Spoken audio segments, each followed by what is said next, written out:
我们伟大来的，我们是中国现在，China now. Friend or foe, war or peace.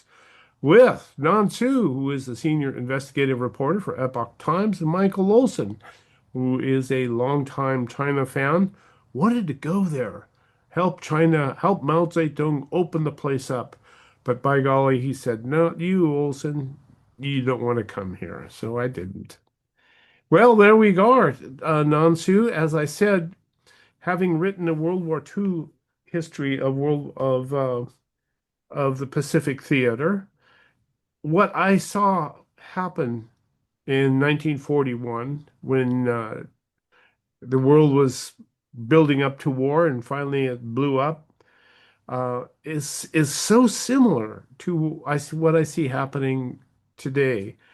Back in 1941, back in the 1930s, Japan had invaded China, and the world was trying to do something about it. And what the United States did about it was it embargoed uh, Japan's access to oil. And without oil and other materials, Japan was stuck. It could either give up, leave China, or it could fight. And so it decided to fight. And in after Pearl Harbor on 7 December 1941, Japan quickly moved to take over a big chunk of the Pacific. And in my Tales from a Tin Can, there's incredible maps of the area that they did take over throughout the Pacific, all the way from in the north, from the uh, Attu and Kiska in the up in the out of Alaska there, all the way down past Midway to the Gilberts. So they encircled a good half of the Pacific Ocean. They controlled everything in the west from Manchuria down through Beijing. They control everything from Burma, Thailand, all the way up to through New Guinea, down through the Solomon Islands. So in one foul swoop, they moved through the Pacific and took it all over by force. And having watched the CCP over the past 265 Saturdays, or so 265 editions of China Now, I've come to recognize the fact that they're doing the same thing without guns. They're taking over all of that same territory, but instead of sailing their battleships in, they send a diplomat over with a suitcase full of cash. They talk to the local leader. They give them the cash and say, now we're going to build you a magnificent new airport or a harbor or a highway or whatever. And we're going to loan you the money and we're going to build it for you even.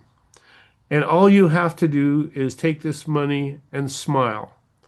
And that's what we'll do. And that's how they've been taking over all of these islands that once Japan had to go in with their battleships to take them over.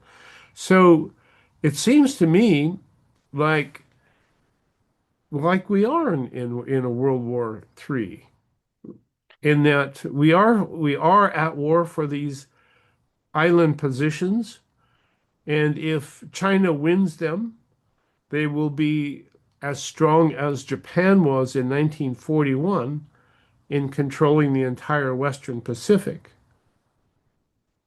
Yep, it's true. If we don't try to stop them, that's going to eventually what's going to happen. And if they do control the Western Pacific, they control access to the Middle East. They control access to Australia and New Zealand. Hmm. And that's what, two-thirds of the world's economy? Something outrageous like that? Yeah, well, I don't think it's going to happen without a fight. But Southeast Asian, or the Asian countries, the Association of Southeast Asian Nations, that's like 10 or 11 countries in Southeast Asia. Many of them, they don't know what to do right now. But I think it was good that the U.S. government now is trying to take lead in that region, to make those countries to be able to stand strong against the pressure from Beijing, like Malaysia, Indonesia, Thailand, all these countries. Now, of course, there are some of the hopeless countries like Cambodia, Laos, and Myanmar. They are deeply infiltrated and controlled by Chinese government. But there are tremendous work could be done to for the U.S. government to influence the countries like Vietnam and Indonesia, Malaysia, Singapore, Thailand. So all these countries, of course, the Philippines, right? The Philippines is Philippines, actually sure. had a mutual defense treaty with United States. So all these countries, as long as we actually support them, we actually take actions to stop the expansion of Chinese government, their Belt and Roads Initiative, the way they coercively expand into the whole Asian Pacific region. I think there's tremendous work can be done, and then the peace could be defended if as long as we really try to take action. What are we going to do about South Korea?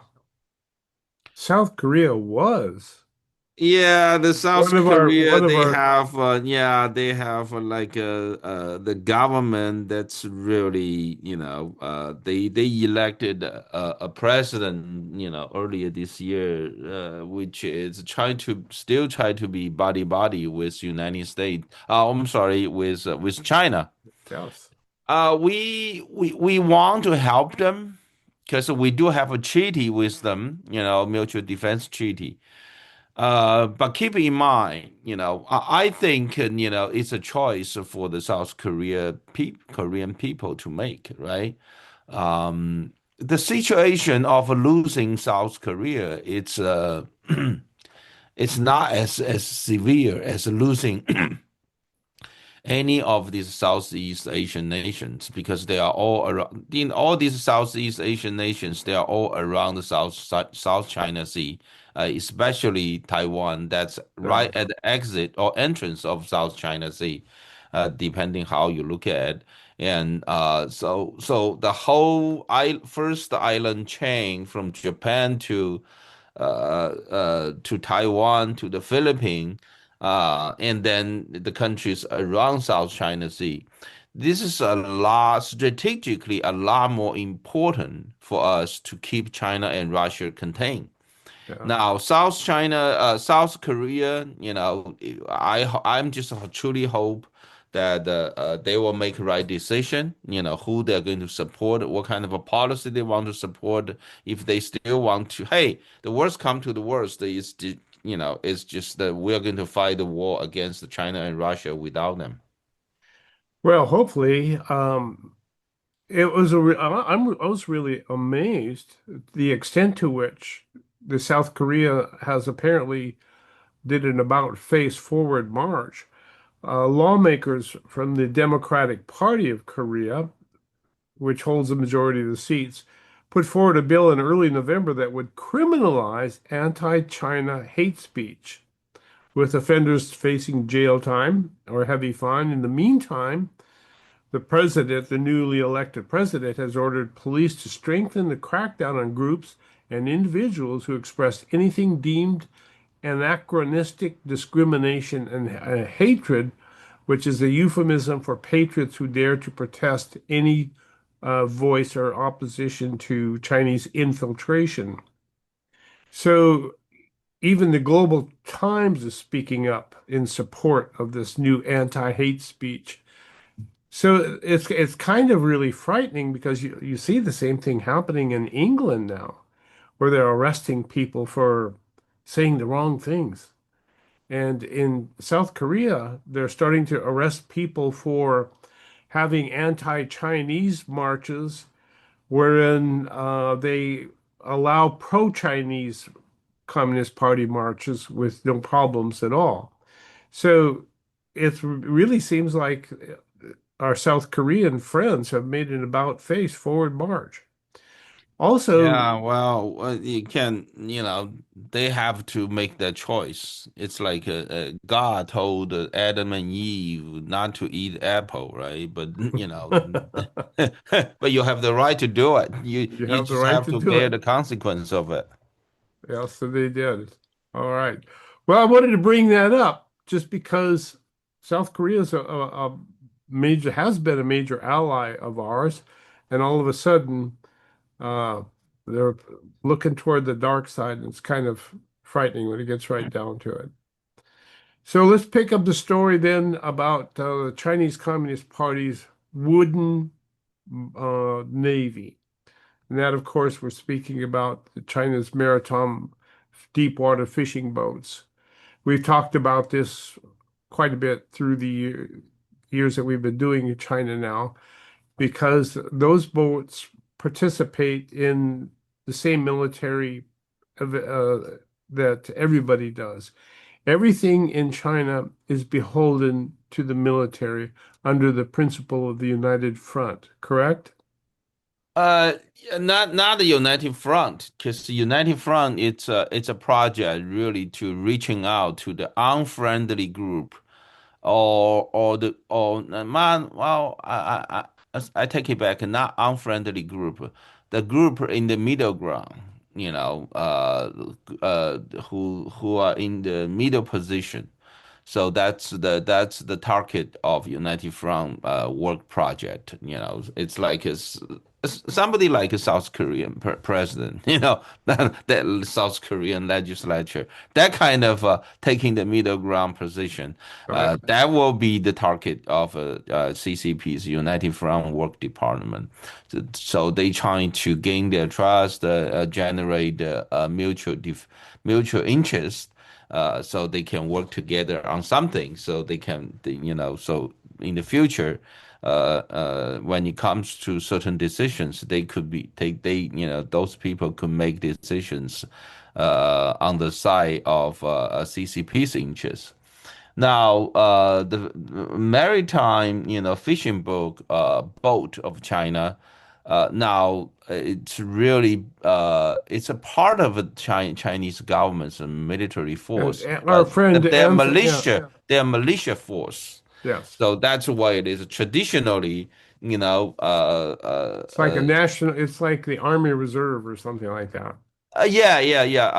Army Reserve, and then they trained them. The government actually gave funding to help all these villages to form their militia force, and then those militia force will be trained to help the Chinese government. Now, China doesn't have enough amphibious attack ships. If they actually want to invade Taiwan, if they want to send a tremendous number of military troops to Taiwan, they may, that's what they may use all these maritime fishing boats.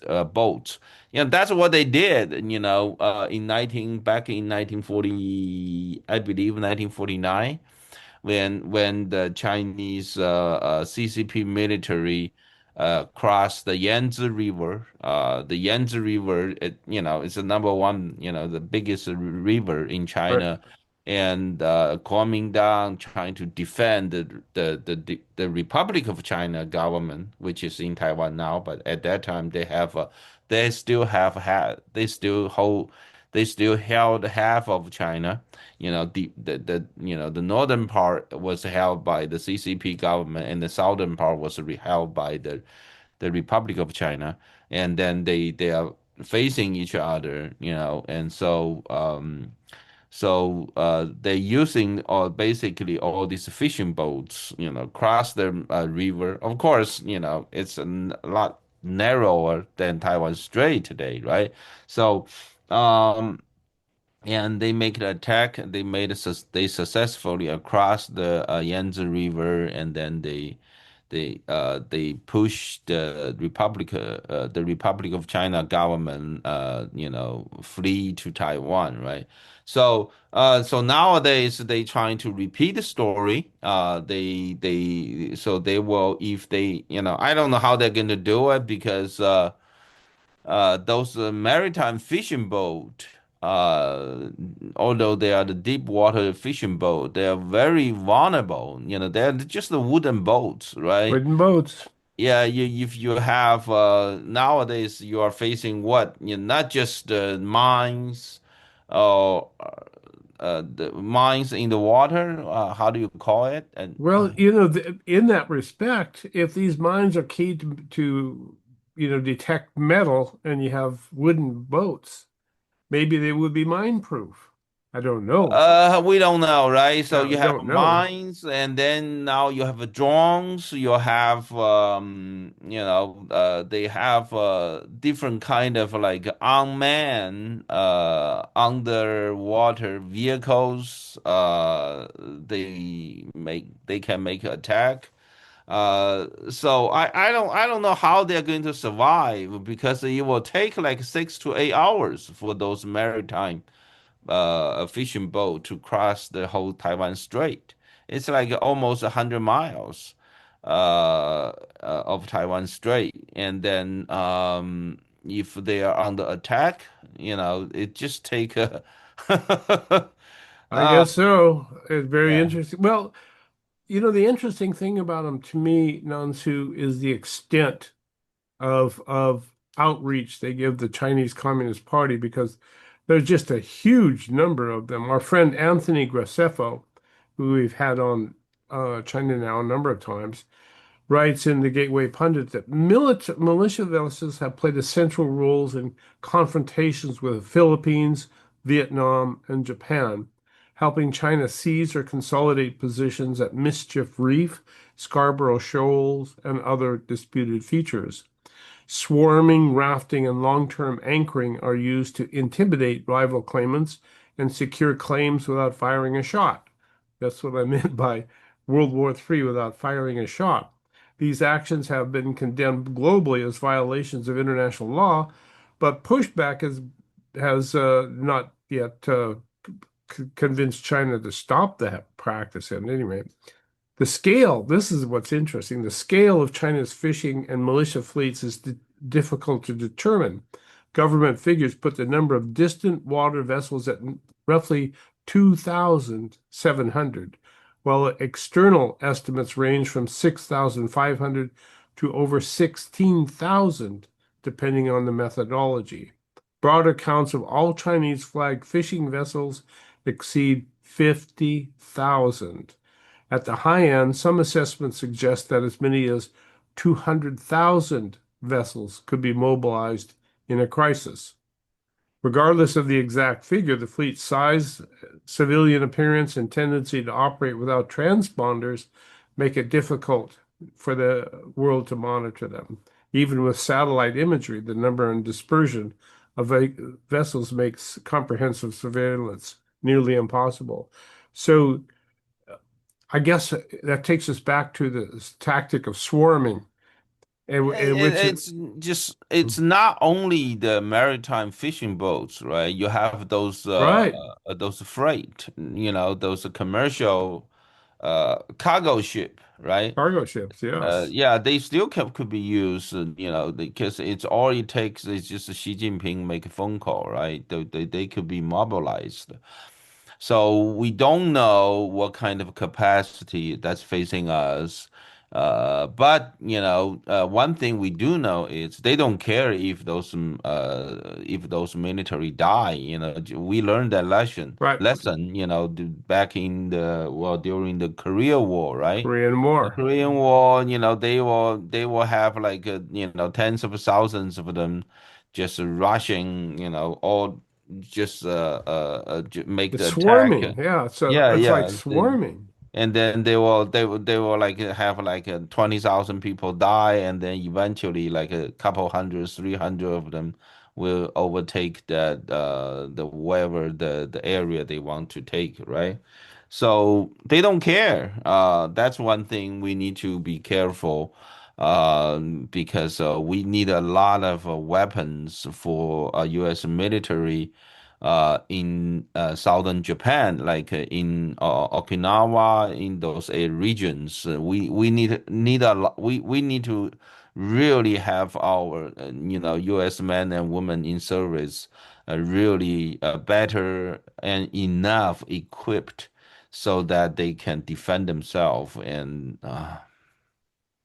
it's just it's a very bad enemy. It's a daunting fact, but it's important for us to recognize the fact. We didn't in 1941. It's my belief we did know what was coming in 1941 with respect to Pearl Harbor.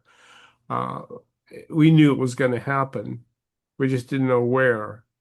Uh, and we're seeing the same kind of buildup throughout the Pacific, the same effort to capture the first, second, and even the third island chain uh, on behalf of China. And so that's what caused for concern for my way of thinking. At any rate, we do have more of these stories to paint the picture of what's going on out there in the Pacific.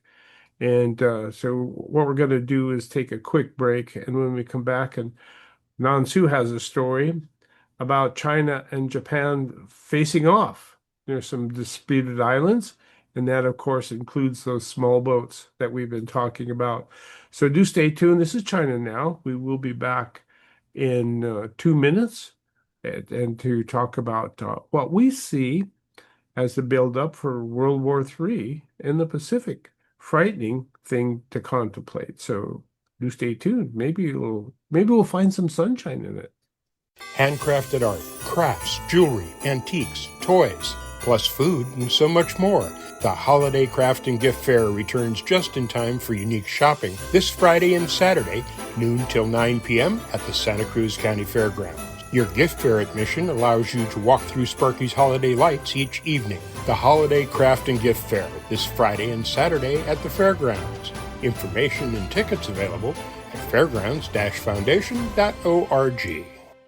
Hey Warren, you know it's been a while since I've been up to your showroom and garden center in Scotts Valley. Maybe the folks out there might want to know where you are. Absolutely. To find Knox Roofing and the Knox Garden Box Company, just head up into beautiful Scotts Valley. We're at 46 El Pueblo Road, next door to Scarborough Lumber and the beautiful nursery. And when it comes to wood items, we have It's All About Wood gift shop. And of course, the Knox Garden Box. Lots to look at. We'd love to see you at Knox Roofing and the Knox Garden Box store. Okay, thanks, folks. Get hooked up with affordable cannabis at your locally owned Hook Outlet, where everybody above the age of 21 can participate in the Hook's loyalty program. Each purchase earns you 2% store credit on your next purchase. Get hooked up with the best cannabis at affordable prices at the Hook Outlet in Capitola and Watsonville, or order online at hookoutlet.com. Get hooked up at the Hook. Satisfy your hunger with a fresh, prepared, twice-daily grab-and-go sushi you'll find waiting for you at Sushi Market Sprouts, 2 blocks from the beach at 300 7th Avenue in Santa Cruz. Fresh, delicious, and oh so good. Hello, I'm Junko, and I look forward to serving you at the Sushi Market Sprouts. Satisfy your hunger right now with the delicious ramen and sushi you'll find waiting for you at Kaito, easy in and out location in the Capitola Mall food court. Special orders welcome. Fresh, delicious, and oh so good. This is Koji. I'm looking forward to seeing you at my restaurant, Kaito. 我们为他来的，我们是中国现在 China Now with Nan Su and Michael Olson and you. Today we're talking about what appears to be the build-up to a potential World War III in the Pacific. And there's a lot of things happening throughout the Pacific and the Western Pacific especially. Nan Su has a story here about the Japan and China facing off. over the Diaoyu Islands, which Tokyo or Japan calls the Senkaku Islands. And the islands are administered by Japan, but being contested by China, right, Nan Su?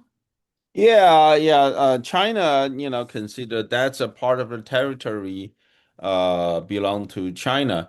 But there's no legal base for that. In 1951, when the San Francisco Treaty was signed, um, that Japan did not specifically name Senkaku Island as a part of the as a part of the islands that they're going to give up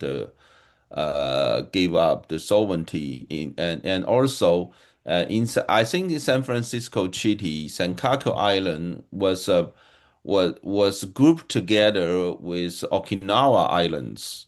And then being put under the management of U.S. government, and then later, I forgot, 60s maybe, when U.S. government gave the sovereignty of Okinawa Islands back to Japan, Senkaku Islands was together grouped with Okinawa Islands and gave it was given back to Japanese government to U.S. government, and so there's no legal base for China to claim the sovereignty of Senkaku Island. But however, for the years, Senkaku Islands, it's very small. It's like five or six small islands. Average, average size of these six islands is like less than 1 square mile, I think. And Couple just of rocks sticking up out of the water. yeah, yeah, but they are islands. They are Yeah. not reefs because they're always above the high tide or low tide, always above the water. So they're considered islands. I think that the only residents on those islands are snakes and birds. Those are the no-man islands. But however, around those islands, whoever owns those islands, you have like also 12 miles of territory water, right? Right, Under right. those region, So there's uh, fishing there fishing and oil. and oil. Yeah, fishing and oil, and of course it's crucial. Like those islands near the Philippines. If Chinese military get it, put, they can put their hands to those islands. They could build like a military airplane runways, right? So they can militarize those islands if they somehow can control those islands. I'm looking at a photo of them, Nan Su. I don't see them building much of a runway there. Maybe they could No, build, no, no, no, no. They don't have those islands, yeah, right? If they have those if they islands, had them. right? Okay. In like in the South China Sea, they build so far they build like they already built seven man-made islands, and, by putting dumping the sand and concrete to the reefs and make them man-made islands. So now they militarize them by putting everything, right? Like radars, Air Force runways and missiles, all kind of different weapons on those man-made islands. But so far, because Japanese government has been officially managing these Senkaku Islands. So China, although they filed the complaint, they say these islands supposed to be the territory of China. But because has been a dispute, so they cannot do anything. So now, but however, this last week that China sent a bunch of coastal guard ships to those islands. Now, China's coastal guard ships are not just the average coastal guard ships. They are the retired naval ships. those ships Right. retire from Navy and then they went to the service of Coastal Guard, the big Change the ship. paint scheme. Right, it's are the big ships. So now the immediately that Chinese, I'm sorry, Japanese send their warship there to China, their coastal guard ships there to try to expel, expel the Chinese coastal guard ships, and then they have the standing off position over there for few hours, and then eventually the Chinese Coast Guard ships left. And it goes on. So Oh the yeah, yeah. And those things have been, going on for a it's long been going time. on for quite a while. And then in the 670s and 80s, China did not send their Coast Guard ships to those territories. But they mobilize their little pink, right? Hmm.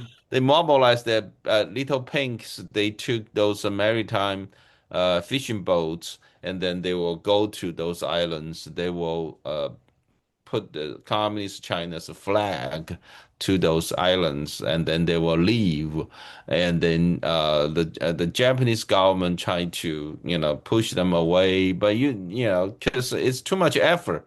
It's just Swarming. a bunch of young people, right? They're kind of like motivated by the Chinese government. They will just do these kind of stupid things. Um, it's hard, they're a bunch of young kids, don't know much, and they cannot survive if they just stay there. There's nothing there for them to, to survive. So they have to leave. So in the early days, they're just doing that, but not in the recent years. Uh, there's the Chinese government start sending all these Coast Guard ships into those territory, which is just like trying to show that this is the Chinese government's territory. Sure. And it goes on throughout the Pacific. I'll pick up the Federated States of Micronesia, which is out there in the middle of the Pacific. But it is the small islands. What do they consist of? Several small islands. Yap, Chuuk, Ponape, and Cosgray. Well, I don't know how far away they are from Australia. Maybe not very far. Well, the Yap is probably the closest, and it's pretty close to Palau. But these islands constitute, a very small country when it gets right down to it, then spread throughout the second island chain. So the first island chain, right, being those islands closest to China when it gets right down to it, would consist of, I guess, Japan, um, and Taiwan, and the Philippines, and so on. And the second island chain would consist of the Bonins, which would be Iwo Jima. Uh, I guess Guam is in the first island chain too, is it not? I think Guam is the second. Second island chain, yeah. Yeah, I don't And, think Guam is considered a part of the first island chain. I mean, but I would say Japan, those islands. Japan has have some islands that belong to belong to first island chain, and some other islands belong to the second island chain. But I think Guam is like a part of the second island. yeah, Maybe I don't know. Maybe even it's the close third. in there. Yeah, At yeah. any rate, Anthony Graceffo, writing for the Gateway Pundit, makes the point that the Federated States of Micronesia, these three really tiny islands spread throughout a lot of ocean, is one of the most crucial strategic battlegrounds in the U.S.-China struggle for influence and power projection in the Pacific. Why? Because it's the islands sit inside the second island chain and would give any power that controls them a direct hold over military movement, surveillance routes, and supply lines across the Pacific. A foothold there would allow Beijing to break America's defensive perimeter and project power deep into territory that has been exclusively U.S. controlled since World War II. So, Yeah, Micronesia is a part of second island chain. yes, Also, yeah. Guam and Micronesia, New Guinea, those are the second island chains. So, under the Compact of Free Association, the Federated States of Micronesia grants the U.S. exclusive military access and strategic denial rights, which prevent any foreign power from building bases, stationing forces, or entering security agreements without Washington's approval. In return, the United States provides economic support, immigration privileges, and defensive guarantees. This arrangement effectively extends the U.S. homeland deep into the Western Pacific. And of course, Chinese influence across Micronesia combine economic incentives, infrastructure projects, and educational exchanges aimed at pulling the states away from Washington. So it's like we suggested, what China does instead of having to do what Japan did, which was steam into these islands with their guns blazing. China sends in a diplomat with a suitcase full of cash and arranges to do some Belt and Road projects, which the islands can never afford, which ends up indebting them to the CCP. And that's China's way of taking over these islands. Now, I've witnessed that firsthand in the island nation of Vanuatu, which was a protectorate, if you will, of Australia and New Zealand. So those Australia and New Zealand both watched over the Vanuatu group, which is directly south of the equator, and probably would be a second island chain when it gets right around to it. But what happened is that the CCP came in and offered to build a brand new civic center on the island of Afate. And they bought off the ruling president, and so indebted this Vanuatu for building this monstrosity that Vanuatu has no money to pay back. And so now the Vanuatu group ended up kicking Australia and New Zealand out and giving equal access then to China. So by simply walking in there with a suitcase full of cash and then building this monstrosity, China was able to supplant longtime allies Australia and New Zealand. And that's what it's doing throughout the Pacific, which Yeah, is we are, the U.S. government withdraw our influence to those southern Pacific islands for many years, and we only went back there in the last 2 or 3 years. It just because we let go everything. We thought, we don't have to. All we need is just a panda love, right? yep. It doesn't work that So way. so we Uh, we kind of gave up. They were ours. It was kind of like not paying attention to your wife. If you're not careful, she run off with somebody else. And that's kind of what's happening to us throughout the Pacific. That's right.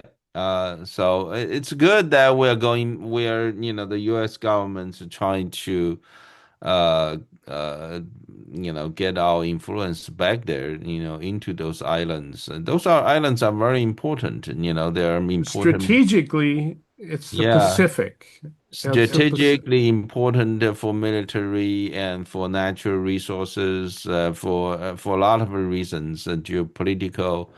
Oh yeah, it just we need to go back there. And above all, we need to take it seriously. Yep. We need to really come to grips with the fact that China is staging for World War III. Yep. Well, they already started, Yes. if you consider the unrestricted warfare as a part of the war, they already started, right? But, they're just now in the start shooting yet. But if we're not prepared, then we're going to have a lot of sacrifice made by our military servicemen and women in the first part of the war, right after the war started, right? So we need to really helping uh, our military personnel, some of those Yeah. boys and girls, they are from our own neighborhood, and maybe even from our own family. We need to make sure they're better equipped. And, we have to do it before we lose them all. If we lose them all, we'll be in the same situation we were in 1942 and 43. We're trying to break through those islands to get to Japan. And Japan had them all set up as strategic lines of defense. And the Yeah, only th the it's only it's th not easy to get them back once we yes, lose them. once you lose them, it's really difficult to get them back. So, with respect to that, we move on to this is the story that we covered last year, maybe covering again this year. New satellite images have emerged from the People's Liberation Army Navy flotilla, reportedly heading for Australian waters. Remember here, just what was it? Wasn't all that long ago? It's a February 23, it's a February 23rd and February 24th. They had a naval exercise, a live fire naval exercise in Tasman Sea between Tasman Sea, Australia yeah. and New Zealand. Yeah. So they put together a armada of ships, Chinese ships, went down to Australia, way down to the Tasman Sea, southeastern Australia, Tasman Sea, and had a live fire exercise. I don't think they even told anybody they were going to do it, but they No, were. they didn't notice anybody in advance, and then it was the commercial flights from countries like Australia, New Zealand, who found out this, and they scramble to get out of the region because they were actually directly warned by the radio signal from Chinese naval force saying, you are entering a live fire zone and you have to leave. So though, they have I forgot, like 49 airlines flights actually change their schedule or change their route. And then the New Zealand as well as Australian government actually learned this kind of a situation from the commercial flights, commercial air flight companies about the situation. The Chinese naval force is conducting a live fire exercise over there. I wonder if they were doing surface to air gunfire or rocketry or practice as well, because that would Yeah, be whatever certainly they something do, you would but want to they practice. that's just the Australian government and New Zealand government. They don't even know that the Chinese naval force right there at their doorstep doing the live fire exercise. And the interesting thing about this flotilla is that it includes an amphibious assault ship with full-length flight deck for helicopter operations and can carry up to 10,000 Marines. So it's actually could be considered a practice invasion fleet. So whether they will do as the last fleet did, which was to circumnavigate Australia, remains to be seen. But that's what the last one did, said as a way of saying, hey, look at us. Yeah, well, when they circumnavigate around Australia, it was actually the first time Australia government learned they didn't even have the capacity to circumnavigate around their own islands, right? because Australia Naval Force only have two oil tankers. Both of them retire because of aging defect. So Australia Naval Force didn't even have the capacity to navigate around their own country. So and the Chinese naval was doing that. They did it once earlier this year. Maybe they will do it twice before the end of the year.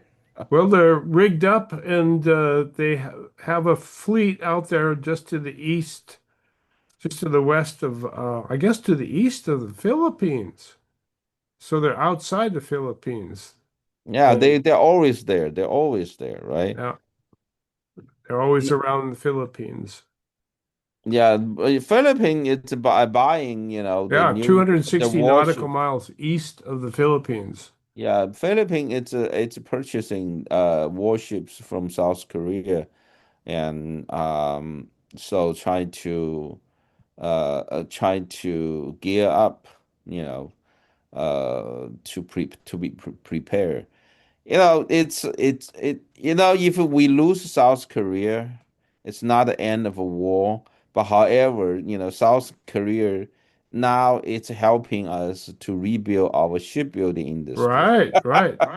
Think about that.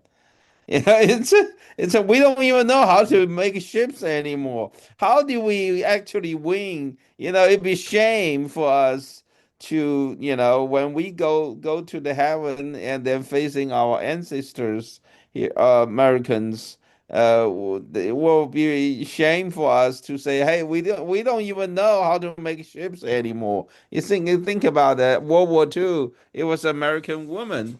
A lot of Sure. American women actually working in those production lines to build The building the ships. a. Exactly right.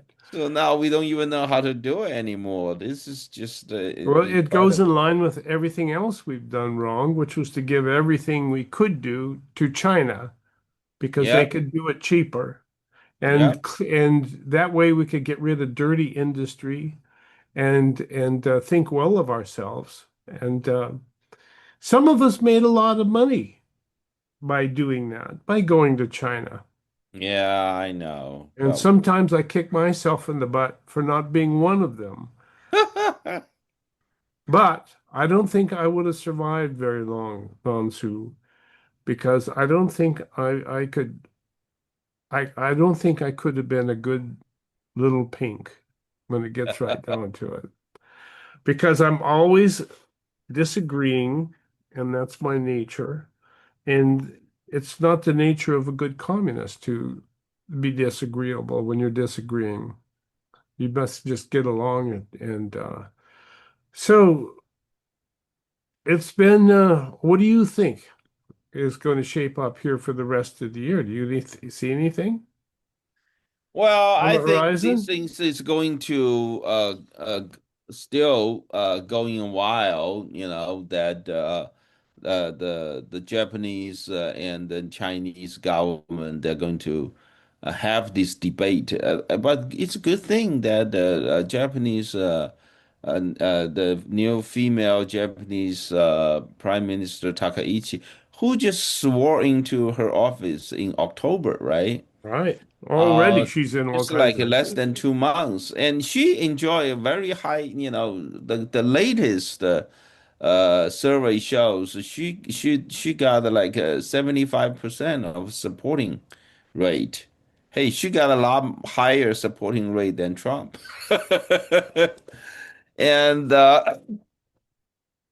and Japanese people really supporting her, her economic policy, trade policy, defense policy, and it's very good. I mean, you just look at the Japanese singer Hamasaki, who did a whole performance in front of 14,000 empty seats. That really tells you the story. The younger generation of the Japanese, they don't think they own China anything. Uh, right. in the early days, in the There was the 70s, guilt. in There the was 70s and 80s, they still have that kind of a guilt, right? Because they started the World War II, and they are against the everybody, and also the Japanese invasion of China started from 1931. Now, they are helping China. They gave China no interest loans, and then they gave a lot of money to help China to build their economy in the 80s, and Yeah. 70s and 80s and 90s. And then there are still more than 30,000 Japanese factories in China Wow. today.